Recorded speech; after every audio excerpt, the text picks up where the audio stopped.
House Deputy Whip Kevin Brady, the GOP, I think, takes a slightly different view. But, Congressman, my only point is, no offense to you or your fine comrades, he's done. This is it. What do you think? Well, you may be right. I hope that's not the case. One of the American people, well, I don't know how they could have spoken more loudly in November. They want things to change. Oh, I think you're right. But again, I don't economic think recovery. I don't he's get ignoring it. that, and we got some great opportunities. Yeah. Well, we got great opportunities in trade. I think in tax reform, there's a lot that needs to be done. So if he's checked out, it's I tell you, it's a shame. You're a gentleman and a scholar, but I'm telling you, Congressman, you've seen his reaction since the midterms. You've seen his refusal to acknowledge he might have anything to do with those midterm results. You've seen how he pushed through this deportation thing, despite warnings it would, at the very least, poison the well, if not get some Republicans talking impeachment. You were not among those, but he is sort of goading you because he is obviously ignoring you. What do you make of that? Well, I'm sure I think, he's trying to pick a fight.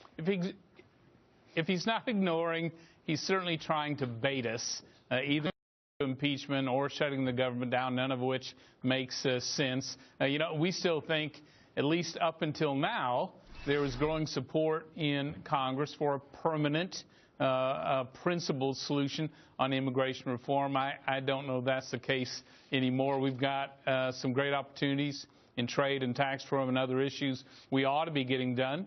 And so, you know, I hope he hasn't checked out. But this was so wrong. You know, I think, one, immigration system is broken, but the Constitution isn't. I think when he circumvents the checks and balances, contorts the law, he actually makes things much, much worse, including inciting more illegal immigration. I think he's shoving aside the people who are trying to come in here through the front door. And I think really, since American people want us to work together on these solutions, he's ignoring them too. Well, then what do you do? The president said, look, if you're so hot to trot to counter what I'm doing, come up with a bill of your own. You seem to intimate that that might happen, but some of your colleagues said not the way he's going about it. Why don't you call his bluff, come up with a bill that has a big enforcement provision to your liking, and then have the onus on him to either accept or reject, rather than making you guys look like the obstructionists, which I frankly don't think is a fair rap, but you know how it plays in the mainstream media. What do you think of that?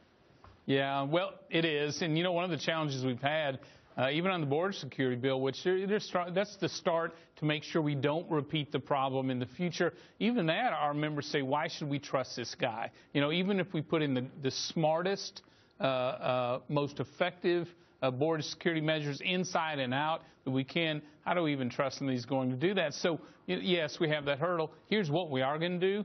We're going to lay as many pro-growth issues on his desk, and if he's already checked out, it's going to be awfully clear to the American public that he is. Well, you know, there's Fox, and then there's other news organizations that might take a different spin on that, but we'll see how it goes. But, sir, a real pleasure. Thank you.